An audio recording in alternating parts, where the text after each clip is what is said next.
Morning good morning प्यारे बच्चों। आज हम भारतीय संविधान के बारे में चर्चा करेंगे। संविधान किसे कहते हैं?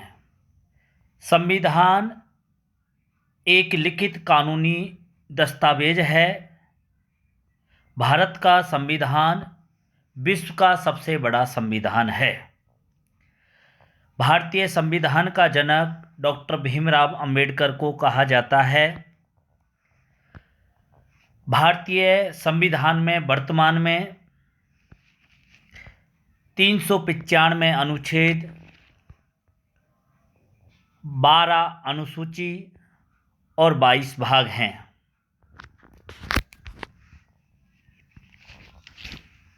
भारतीय संविधान सभा की पहली बैठक 9 दिसंबर 1946 में हुई थी। उस समय संविधान सभा के अस्थायी अध्यक्ष सच्चिदानंद सिन्हा थे। 11 दिसंबर 1946 को संविधान सभा की स्थायी बैठक हुई, जिसके अध्यक्ष डॉक्टर राजेंद्र प्रसाद हैं। भारतीय संविधान में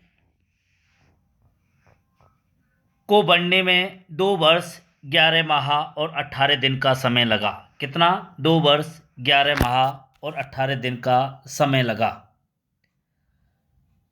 भारतीय संविधान कब अंगीकृत हुआ? 26 नवंबर 1949 को, और भारतीय संविधान लागू हुआ 26 जनवरी 1950 को। भारतीय संविधान का मूल आधार 1935 का भारत सरकार अधिनियम है।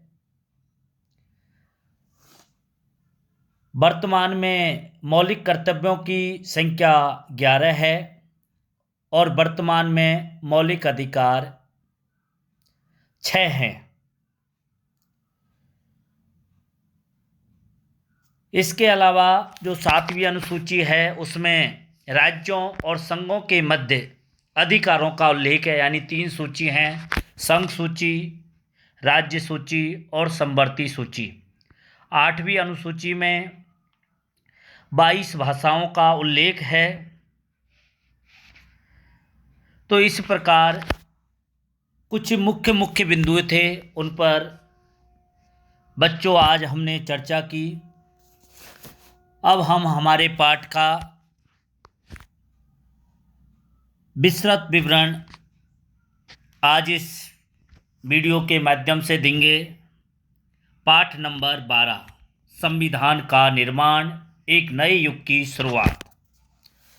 भारतीय संविधान 26 जनवरी 1950 को अस्तित्व में आया। यह दुनिया का सबसे लंबा संविधान है। भारतीय संविधान कब अस्तित्व में आया बेटाओ? 26 जनवरी 1950 को। और अंगीकृत कब किया गया था? 26 नवंबर 1949 को। यह दुनिया का सबसे लंबा संविधान है। भारत के संविधान को दिसंबर 1946 से नवंबर 1949 के बीच सूत्रबद्ध किया। संविधान सभा के कुल 11 सत्र हुए। कितने सत्र हुए बेटाओ? 11 सत्र हुए, जिनमें 165 दिन बैठकों में गए। कितने दिन? 165 दिन। सत्रों के बीच बीच विभिन्न समितियों और उप समितियाँ मसवदे को सुधारने और संवारने का काम करती थी। उथल पुथल का दौर। संविधान निर्माण के पहले के वर्ष काफ़ी उथल पुथल वाले थे। ये महान आशाओं का क्षण भी था और भीषण मोहभंग का भी।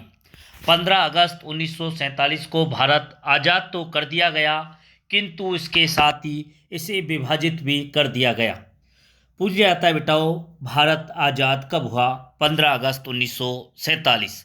और इसी के साथ भारत को 2 भागों में विभाजित कर दिया, भारत और पाकिस्तान। लोगों की स्मृति में 1942 का भारत छोड़ो आंदोलन, 1942 का भारत छोड़ो आंदोलन, सुभाष चंद्र बोस की स्वतंत्रता के प्रयास, शाही भारतीय नौसेना का विद्रोह। भूल जाते हैं बेटाओ, शाही भारतीय नौसेना का विद्रोह कब हुआ? 1946 अभी भी जीवित थे। देश के विभिन्न भागों में मजदूरों, किसानों के आंदोलन जारी थे। व्यापक हिंदू मुस्लिम एकता इन जन आंदोलनों का एक अहम पहलू था। हिंदू मुस्लिम एकता। इसके विपरीत कांग्रेस और मुस्लिम लीग दोनों प्रमुख राजनीतिक दल धार्मिक सौहार्द, सामाजिक सामंजस्य स्थापित करने के लिए सुलह सफाई की कोशिशों में असफल होते जा रहे थे। अगस्त 1946 में कलकत्ता में शुरू हुई हिंसा उत्तर और पूर्वी भारत में फैल गई थी। कलकत्ता में हिंसा कब हुई थी? अगस्त 1946। जो हिंदू और मुसलमानों के बीच में जो हिंसा फैल रही थी वो उत्तर और पूर्वी भारत में भी फैल गई। इसी के साथ देश के विभाजन की घोषणा हुई, यानी भारत का विभाजन कर दिया, भारत और पाकिस्तान। असंख्य लोग एक जगह से दूसरी जगह जाने लगे। असंख्य लोग एक जगह से दूसरी जगह जाने लगे। इससे शरणार्थियों की समस्या खड़ी हो गई थी। कौन सी समस्या? शरणार्थियों की समस्या। नवजात राष्ट्र के सामने इतनी गंभीर एक और समस्या थी देसी रियासतों को लेकर। दूसरी समस्या थी देसी रियासतों को लेकर। ब्रिटिश राज के दौरान उपमहाद्वीप का लगभग 1/3 भूभाग ऐसे नवाबों और रजवाड़ों के नियंत्रण में था जो ब्रिटिश ताज की अधीनता स्वीकार कर चुके थे। कितना परसेंट भाग बिटाओ? 1/3 भाग किसके? नवाब और रजवाड़ों के नियंत्रण में था जो ब्रिटिश ताज की अधीनता स्वीकार कर चुके थे। स्वतंत्रता की घोषणा के बाद कुछ महाराजा तो बहुत सारे टुकड़ों में बटे भारत में स्वतंत्र सत्ता का सपना देख रहे थे। किसका? स्वतंत्र सत्ता का। इन देशी रियासतों की भारत राज्य में एकीकरण की समस्या सामने थी। नेक्स्ट टॉपिक है बेटाओ संविधान सभा का गठन। संविधान सभा के सदस्यों का चुनाव 1945-46 के प्रांतीय चुनावों के आधार पर किया गया था। किसके आधार पर बेटाओ? प्रांतीय चुनावों के आधार पर। कब हुए थे? 1945-46 में। संविधान सभा में ब्रिटिश भारतीय प्रांतों द्वारा भेजे गए सदस्यों के अतिरिक्त रियासतों के प्रतिनिधि भी शामिल थे। कौन थे? रियासतों के प्रतिनिधि।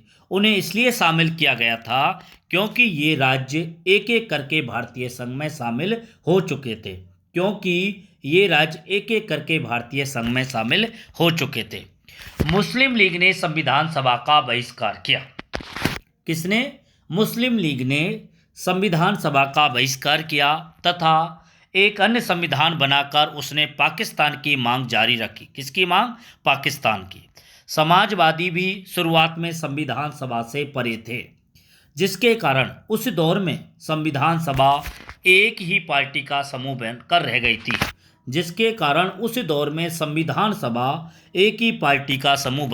गई थी। संविधान सभा के 82% सदस्य कांग्रेस पार्टी के थे। कांग्रेस पार्टी के सदस्य कितने परसेंट थे? 82% लेकिन सभी कांग्रेस सदस्य एक मत नहीं थे। वे समाजवादी, जमींदारों के पक्षधर तथा धर्मनिरपेक्ष विचारधाराओं से संबंधित थे। इसलिए मुद्दों पर वाद विवाद, बातचीत और समझौते के द्वारा ही उन्हें हल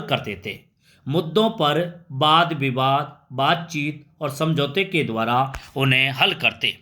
संविधान सभा में हुई चर्चाएं जनमत से भी प्रभावित थी। जनमत, जन यानी जनता, मत यानी उनका अधिक वोट देना। जनमत यानी जनता का मत क्या है, उससे प्रभावित थी। जब संविधान सभा में बहस होती थी तो विभिन्न पक्षों की दलीलें अखबारों में भी छपती थी। किसमें? अखबारों में। सभी प्रस्तावों पर सार्वजनिक रूप से बहस चलती। इस तरह प्रेस में होने वाली इस आलोचना और जवाबी आलोचना से किसी मुद्दे पर चलने वाली सहमति या असहमति पर गहरा असर पड़ता था। संविधान सभा में मुख्य आवाजें। संविधान सभा में कुल 300 सदस्य थे। कितने? 300।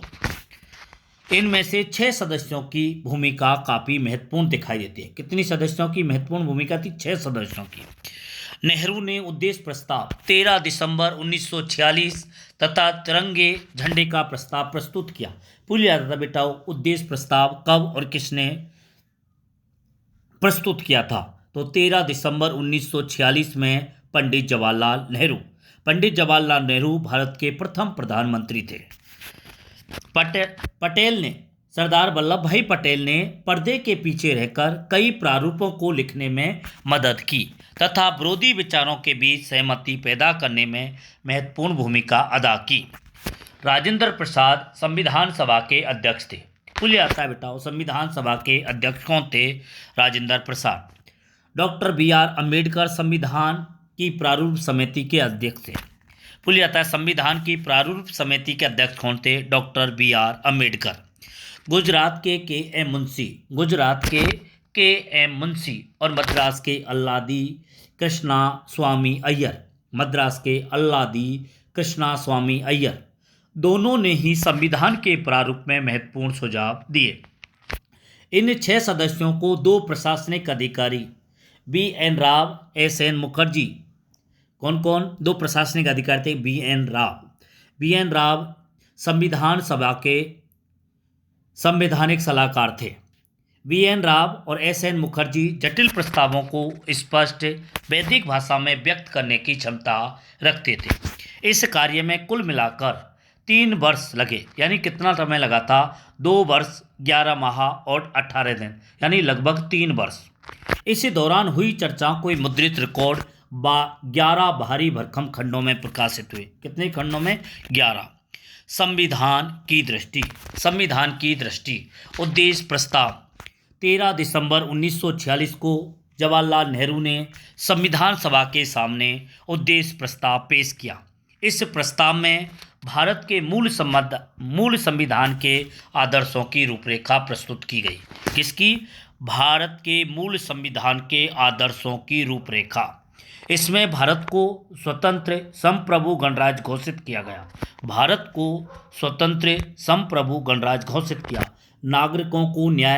नागरिकों को न्याय, समानता, स्वतंत्रता का आश्वासन दिया गया। नागरिकों को न्याय, समानता और स्वतंत्रता। ये वचन दिया कि अल्पसंख्यकों, पिछड़े, जनजातीय क्षेत्रों, दमित, अन्य पिछड़े वर्गों के लिए भी पर्याप्त रक्षात्मक प्रावधान किए जाएंगे। अल्पसंख्यकों, पिछड़े, जनजातीय क्षेत्रों एवं दमित व अन्य पिछड़े वर्गों के लिए पर्याप्त रक्षात्मक प्रावधान किए जाएंगे। भारतीय संविधान का उद्देश्य यह होगा कि लोकतंत्र के उदारवादी विचारों, आर्थिक न्याय के समाजवादी विचारों का एक दूसरे में समावेश किया जाए। लोकतंत्र जनता का, जनता के लिए, जनता द्वारा जो शासन है उसे लोकतंत्र कहते हैं। ये परिभाषा अमेरिकी राष्ट्रपति अब्राहम लिंकन ने दी थी। लोकतंत्र के उदारवादी विचारों, आर्थिक न्याय के समाजवादी विचारों का एक दूसरे में समावेश किया जाए। भारतीय संदर्भ में इन विचारों की रचनात्मक व्याख्या की गई। लोगों की इच्छा। संविधान सभा के कम्युनिस्ट सदस्य सोमनाथ लाहिड़ी ने यह प्रश्न उठाया। कम्युनिस्ट सदस्य थे सोमनाथ लाहिड़ी। संविधान सभा अंग्रेजों की बनाई हुई है। लाहिड़ी ने क्या उठाया कि संविधान सभा अंग्रेजों की बनाई हुई है और वह अंग्रेजों की योजना को साकार करने का काम कर रही है। संविधान सभा अंग्रेजों की बनाई हुई है और वह अंग्रेजों की योजना को साकार करने का काम कर रही है। इसके उत्तर में पंडित जवाहरलाल नेहरू ने उत्तर दिया, यह सही है कि राष्ट्रवादी नेता एक भिन्न प्रकार की संविधान सभा चाहते हैं। राष्ट्रवादी नेता एक विभिन्न प्रकार की संविधान सभा चाहते हैं तथा उस सभा के गठन में ब्रिटिश सरकार का काफ़ी हाथ है। इसके कामकाज पर कुछ शर्तें भी लगी हुई हैं, लेकिन इसके पास जनता की ताकत है। किसकी ताकत है बेटाओ? जनता की। किसकी ताकत है? जनता की। संविधान सभा उन लोगों की आकांक्षाओं की अभिव्यक्ति का साधन मानी जा रही थी जिन्होंने स्वतंत्रता आंदोलनों में भाग लिया था। लोकतंत्र, समानता और न्याय जैसे आदर्श 19वीं सदी से भारत में सामाजिक संघर्षों के साथ गहरे तौर पर जुड़ चुके थे। जैसे जैसे प्रतिनिधित्व की मांग बढ़ी, जैसे जैसे प्रतिनिधित्व की मांग बढ़ी, अंग्रेजों को चरणबद्ध ढंग से संवैधानिक सुधार करने पड़े। प्रांतीय सरकारों में भारतीयों की हिस्सेदारी बढ़ाने के लिए कई कानून प्रांतीय सरकारों में भारतीयों की हिस्सेदारी बढ़ाने के लिए कई कानून यानी 1909, 1919, 1935 पारित किए गए। 1909, 1919 और 1935 का अधिनियम जो प्रतिनिधात्मक सरकार के लिए लगातार बढ़ती मांग के जवाब में थे। जो प्रतिनिधात्मक सरकार के लिए लगातार बढ़ती मांग के जवाब में थे, इन्हें पारित करने की प्रक्रिया में भारतीयों की कोई प्रत्यक्ष हिस्सेदारी नहीं थी। उन्हें औपनिवेशिक सरकार ने भी लागू किया था। किसने लागू किया था? औपनिवेशिक सरकार ने। लेकिन इन संविधान सभा द्वारा निर्मित संविधान भारतीय जनता के प्रतिनिधियों द्वारा निर्मित संविधान भारतीय जनता के प्रतिनिधियों द्वारा निर्मित और तथा एक स्वतंत्र संप्रभु भारतीय गणराज्य के संविधान की कल्पना थी। एक स्वतंत्र संप्रभु भारतीय गणराज्य के संविधान की संकल्पना थी। अधिकारों का निर्धारण। नागरिकों के अधिकार किस तरह निर्धारित किए जाएं? क्या उत्पीड़ित समूह को कोई विशेष अधिकार मिलने चाहिए? अल्पसंख्यकों के क्या अधिकार हों? वास्तव में अल्पसंख्यक किसे कहा जाए? जैसे जैसे संविधान सभा के पटल पर बहस आगे बढ़ी, ये साफ हो गया कि इनमें से किसी भी सवाल का कोई ऐसा उत्तर मौजूद नहीं है जिस पर पूरी सभा सहमत हो। नंबर 1, पृथक निर्वाचिका की समीक्षा। पहली क्या है? पृथक निर्वाचिका की समीक्षा। 27 अगस्त 1947 को मद्रास के पी पोकर बहादुर ने पृथक निर्वाचिका बनाए रखने का प्रस्ताव प्रस्तुत किया। पृथक निर्वाचिका बनाए रखने का प्रस्ताव कब और किसने? 27 अगस्त 1947 को मद्रास के बी पोकर बहादुर ने जो कहाँ के थे? मद्रास। 27 अगस्त 1947 को प्रस्तुत किया। इसके पक्ष में अपनी दलील रखी। दलील क्या थी? लेकिन पृथक निर्वाचिका की हिमायत में दिए गए बयान से राष्ट्रवादी नेता भड़क गए थे। पृथक निर्वाचिका की हिमायत में दिए गए बयान से राष्ट्रवादी नेता भड़क गए। विभाजन के कारण तो राष्ट्रवादी नेता और भड़कने लगे। उन्हें निरंतर गृहयुद्ध, दंगों और हिंसा की आशंका दिखाई दी। क्या? एक तो गृहयुद्ध की, दंगों की और हिंसा की। गोविंद बल्लभ पंत ने ऐलान किया कि पृथक निर्वाचिका का प्रस्ताव न केवल राष्ट्र के लिए अपितु अल्पसंख्यकों के लिए भी खतरनाक है। गोविंद बल्लभ पंत ने ऐलान किया कि पृथक निर्वाचिका का प्रस्ताव न केवल राष्ट्र के लिए अपितु अल्पसंख्यकों के लिए भी खतरनाक है। इन सारी दलीलों के पीछे एक एकीकृत राज्य के निर्माण की चिंता काम कर रही थी। इन सारी दलीलों के पीछे एक एकीकृत राज्य के निर्माण की चिंता काम कर रही थी। राजनीतिक एकता राष्ट्र की स्थापना के लिए प्रत्येक व्यक्ति को राज्य के नागरिक सांचे में ढालना था। हर समूह को राष्ट्र के भीतर समाहित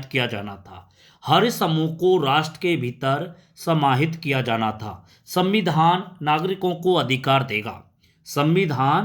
भारतीय नागरिकों को अधिकार देगा। समुदायों को सांस्कृतिक इकाइयों के रूप में मान्यता दी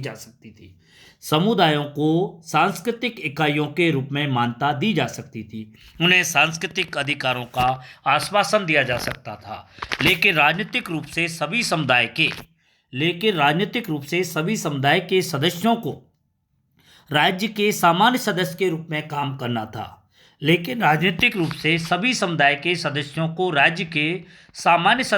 में काम करना था। अन्यथा उनकी निष्ठाएं विभाजित होती। 1949 तक संविधान सभा के अधिकतर सदस्य इस बात पर सहमत हो गए कि पृथक निर्वाचन का प्रस्ताव अल्पसंख्यकों के हितों के खिलाफ है। केवल इस प्रस्ताव से काम चलने वाला नहीं है।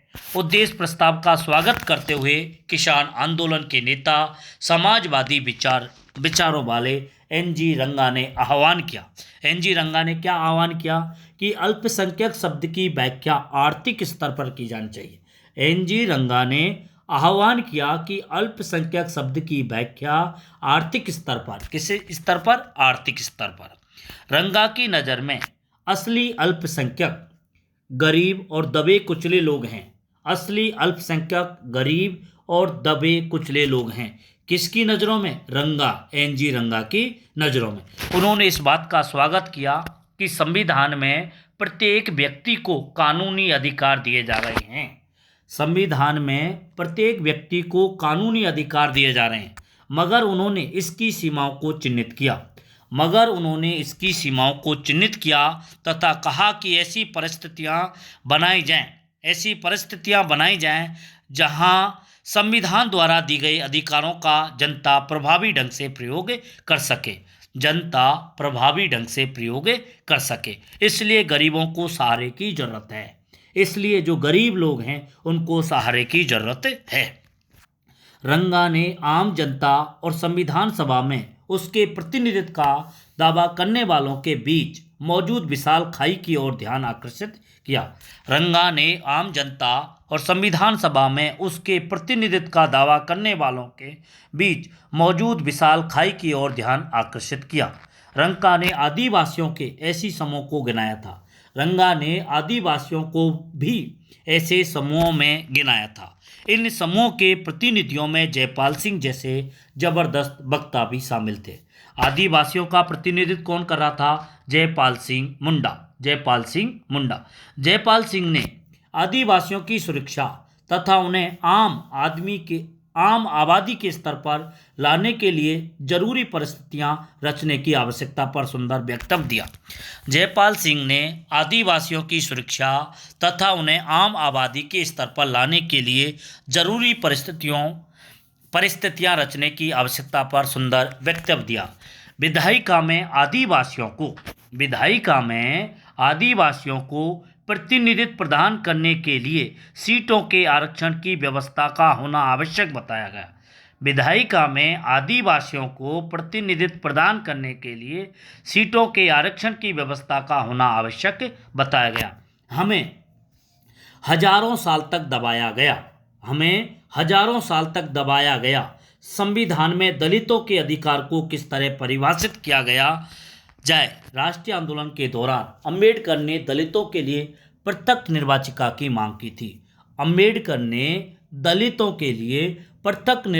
की मांग की थी। जिसका महात्मा गांधी ने यह कहते हुए विरोध किया था। किसने विरोध किया था? महात्मा गांधी ने। ऐसा करने से यह समुदाय स्थायी रूप से शेष समाज से कट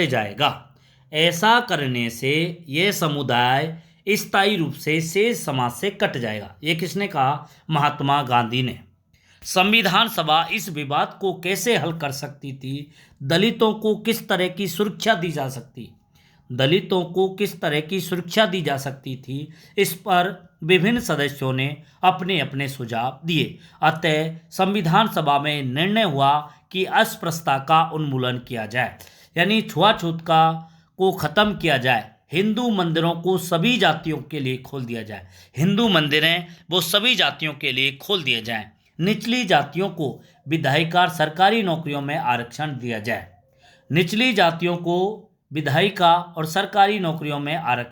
दिया जाए। लोकतांत्रिक जनता ने इन प्रावधानों का स्वागत किया।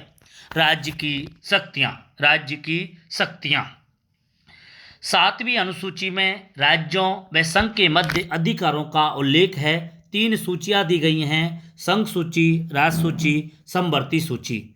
संघ सूची पर कानून केंद्र सरकार बना सकती है या संघ सरकार बना सकती है। राज्य सूची पर राज्य सरकार और समवर्ती सूची पर केंद्र और राज्य सरकार दोनों कानून बना सकती है। अगर किसी प्रकार का कोई विरोधाभास हो तो केंद्र सरकार द्वारा जो कानून बनाया गया है वो ही मान्य होगा। तो राज्य की शक्तियाँ, संविधान सभा में इस बात पर काफ़ी बहस हुई कि केंद्र सरकार और राज्य सरकारों के क्या अधिकार होने चाहिए। जो लोग शक्तिशाली केंद्र के पक्ष में थे उनमें एक थे पंडित जवाहरलाल नेहरू। उन्होंने अपने पत्र में लिखा कि दुर्बल केंद्रीय शासन की व्यवस्था देश के लिए हानिकारक होगी। देश के लिए हानिकारक होगी। दुर्बल केंद्र अंतर्राष्ट्रीय स्तर पर पूरे देश के लिए आवाज़ उठाने में सक्षम नहीं होगा।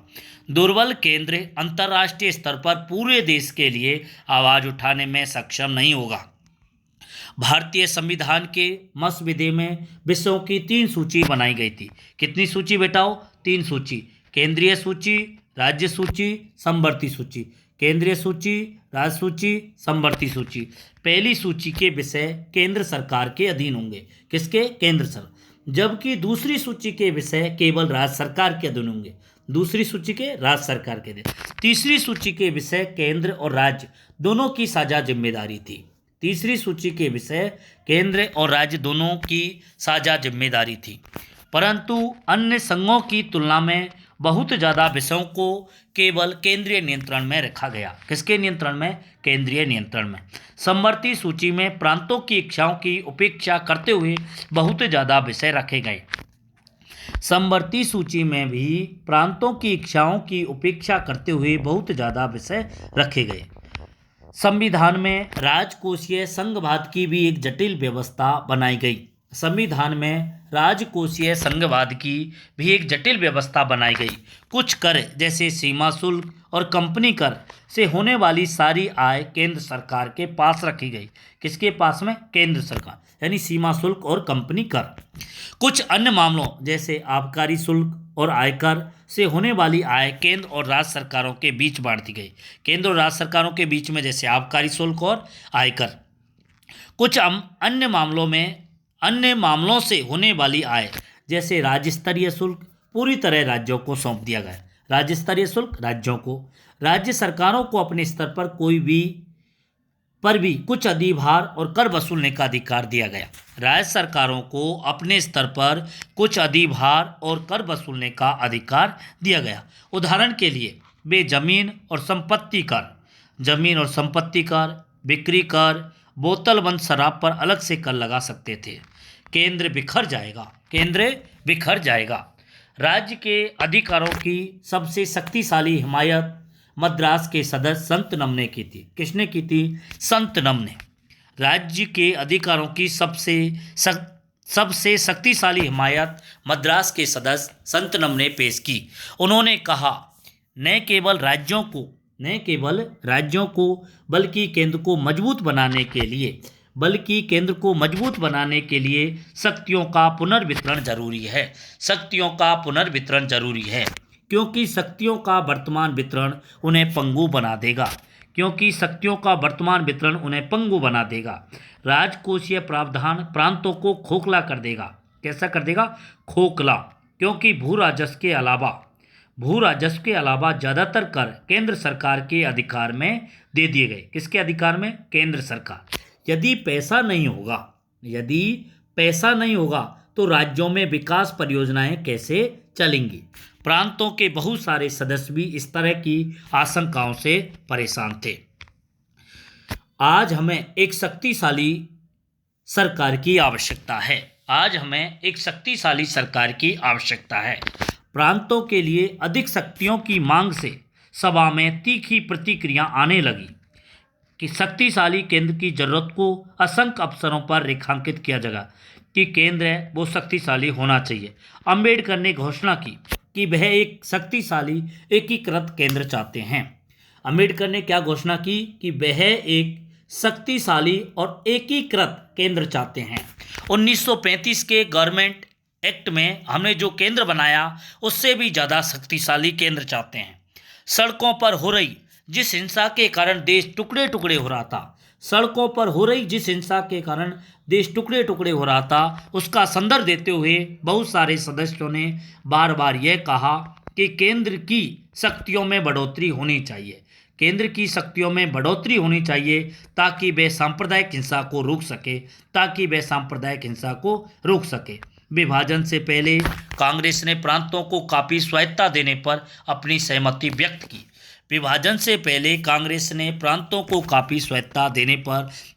सहमति व्यक्त की। कुछ हद तक यह मुस्लिम लीग को इस बात का भरोसा दिलाने की कोशिश थी कि जिन प्रांतों में लीग की सरकार बनी है जिन प्रांतों में लीग की सरकार यानी मुस्लिम लीग की सरकार बनी है वहाँ दखलंदाजी नहीं की जाएगी। लेकिन विभाजन के बाद भी केंद्रीकृत संरचना के लिए पहला जैसा दबाव नहीं बचे थे। औपनिवेशिक शासन द्वारा थोपी गई एकल व्यवस्था पहले से ही मौजूद थी। उस जमाने में घटी घटनाओं से केंद्रीयतावाद को और बढ़ावा मिला। उस जमाने में घटी घटनाओं से केंद्रीयतावाद को और बढ़ावा मिला, जिससे अब तब अफरा तफरी पर अंकुश लगाने, देश के आर्थिक विकास की योजना बनाने के लिए और भी जरूरी माना जाने लगा। इस प्रकार संविधान में भारतीय संघ के घटक राज्यों के अधिकारों की ओर स्पष्ट झुकाव दिखाई देता है। इस प्रकार संविधान में भारतीय संघ के घटक राज्यों के अधिकारों की ओर स्पष्ट झुकाव दिखाई देता है। राष्ट्र की भाषा, ये भी एक बहुत बड़ा प्रश्न है कि राष्ट्र की भाषा। भारतीय संविधान की 8वीं अनुसूची में 22 भाषाओं का उल्लेख है। कितनी भाषाओं का उल्लेख है बेटाओ? 22 भाषाओं का। राष्ट्र की भाषा 1930 के दशक तक कांग्रेस ने ये मान लिया, 1930 के दशक तक कांग्रेस ने मान लिया कि हिंदुस्तानी को राष्ट्रीय भाषा का दर्जा दिया जाए। किस भाषा को? हिंदुस्तानी को। महात्मा गांधी का मानना था कि हर एक को ऐसी भाषा बोलनी चाहिए जिसे लोग आसानी से समझ सकें। महात्मा गांधी का मानना था कि हर एक को ऐसी भाषा बोलनी चाहिए जिससे लोग आसानी से समझ सकें। हिंदी और उर्दू के मेल से बनी हिंदुस्तानी। हिंदुस्तानी किस मेल से बनी थी? हिंदी और उर्दू। हिंदी और उर्दू के मेल से बनी हिंदुस्तानी भारतीय जनता के बहुत बड़े हिस्से की भाषा थी। भारतीय जनता के बहुत बड़े हिस्से की भाषा थी और यह विविध संस्कृतियों के आदान प्रदान से समृद्ध हुई एक साझी भाषा थी। यह विविध संस्कृतियों के आदान प्रदान से समृद्ध हुई एक साझी भाषा थी। लेकिन 19वीं सदी के आखिर से एक भाषा के रूप में हिंदुस्तानी धीरे धीरे बदल रही थी। हिंदुस्तानी धीरे धीरे बदल रही थी। जैसे जैसे सांप्रदायिक टकराव गहरे होते जा रहे थे, जैसे जैसे सांप्रदायिक टकराव गहरे होते जा रहे थे, हिंदी और उर्दू एक दूसरे से दूर जा रही थी। हिंदी और उर्दू एक दूसरे से दूर जा रही थी। एक तरफ तो फारसी और अरबी मूल के सारे शब्दों को हटाकर हिंदी को संस्कृतनिष्ठ बनाने की कोशिश की जा रही थी। एक तरफ तो फारसी अरबी मूल के सारे शब्दों को हटाकर हिंदी को संस्कृतनिष्ठ बनाने की कोशिश की जा रही। कैसी? संस्कृतनिष्ठ। दूसरी तरफ उर्दू फारसी के नज़दीक हो जा रही, उर्दू फारसी के नज़दीक होती जा रही थी। परिणाम यह हुआ कि भाषा भी धार्मिक पहचान की राजनीति का हिस्सा बन गई। भाषा भी धार्मिक पहचान की राजनीति का हिस्सा बन गई। लेकिन हिंदुस्तानी के साझा चरित्र में महात्मा गांधी की आस्था कम नहीं हुई। लेकिन हिंदुस्तानी के साझा चरित्र में महात्मा गांधी की आस्था कम नहीं हुई। हिंदी की हिमायत टॉपिक है बेटाओ, हिंदी की हिमायत। हिंदी की हिमायत संविधान सभा के एक शुरुआती सत्र में संयुक्त प्रांत के कांग्रेसी सदस्य आर.बी. धुलेकर ने इस बात के लिए पुरजोर शब्दों में आवाज़ उठाई थी। संविधान सभा के एक शुरुआती सत्र में संयुक्त प्रांत बोलते हैं बेटाओ उत्तर प्रदेश के कांग्रेसी सदस्य थे आर.बी. धुलेकर। कौन? आर.बी. धुलेकर ने इस बात के लिए पुरजोर शब्दों में आवाज़ उठाई कि हिंदी को संविधान निर्माण की भाषा के रूप में प्रयोग किया जाए। हिंदी को संविधान निर्माण की भाषा के रूप में प्रयोग किया जाए। तब से भाषा का प्रश्न अगले 3 साल तक बार बार कार्रवाइयों में बाधा डालता रहा और सदस्यों को उत्तेजित करता रहा। इस बीच संविधान सभा की भाषा समिति ने राष्ट्रीय भाषा के सवाल पर हिंदी के समर्थकों विरोधियों के बीच पैदा हो रहे गतिरोध को तोड़ने के लिए एक फार्मूला विकसित किया। संविधान सभा की भाषा समिति ने राष्ट्रीय भाषा के सवाल पर हिंदी के समर्थकों और विरोधियों के बीच पैदा हो रहे गतिरोध को तोड़ने के लिए एक फार्मूला विकसित किया। समिति ने हिंदी को राष्ट्रभाषा की जगह राजभाषा घोषित कर दिया। हिंदी को क्या? राजभाषा घोषित कर दिया। हिंदी को राष्ट्रभाषा बनाने के लिए हमें धीरे धीरे आगे बढ़ना चाहिए। हिंदी को राष्ट्रभाषा बनाने के लिए हमें धीरे धीरे आगे बढ़ना चाहिए। पहले 15 साल तक सरकारी कामों में अंग्रेजी का प्रयोग जारी रहेगा। पहले 15 साल तक सरकारी कामों में अंग्रेजी का प्रयोग जारी रहेगा। प्रत्येक प्रांत को कोई क्षेत्रीय भाषा चुनने का अधिकार होगा। वर्चस्व का वह मद्रास की सदस्य श्रीमती जी दुर्गाबाई ने सदन को बताया कि दक्षिण में हिंदी का विरोध बहुत जाता है। दुर्गाबाई ने क्या बताया था कि दक्षिण भारत में हिंदी का विरोध बहुत ज़्यादा है। विरोधियों का यह मानना संभवतः सही है कि हिंदी के लिए हो रही यह प्रचार प्रांतीय भाषाओं की जड़ें खोदने का प्रयास है। हिंदी के लिए हो रहा यह प्रचार प्रांतीय भाषाओं की जड़ें खोदने का प्रयास है। इसके बावजूद बहुत सारे अन्य सदस्यों के साथ साथ उन्होंने भी महात्मा गांधी का आह्वान का पालन किया और दक्षिण में हिंदी का प्रचार जारी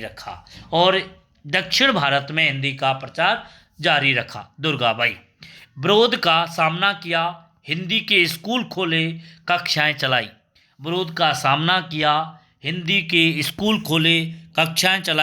दुर्गाबाई हिंदुस्तानी को जनता की भाषा स्वीकार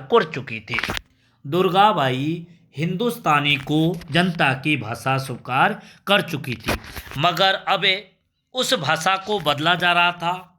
उर्दू और क्षेत्रीय भाषाओं के शब्दों को उससे निकालकर उसमें संस्कृतनिष्ठ शब्द भरे जा रहे थे।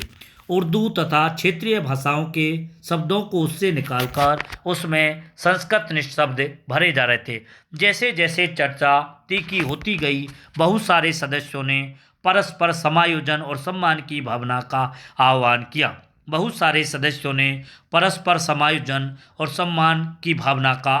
किया। बम्बई के एक सदस्य श्री शंकरराव देव ने, बम्बई का एक सदस्य था जिसका नाम था शंकरराव देव, कहाँ का था? बम्बई, ने कहा कि कांग्रेसी तथा महात्मा गांधी का अन्याय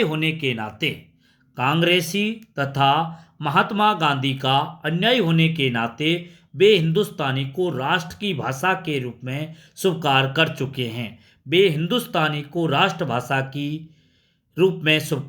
चुके श्री शंकरराव देव। परंतु उन्होंने चेतावनी देते हुए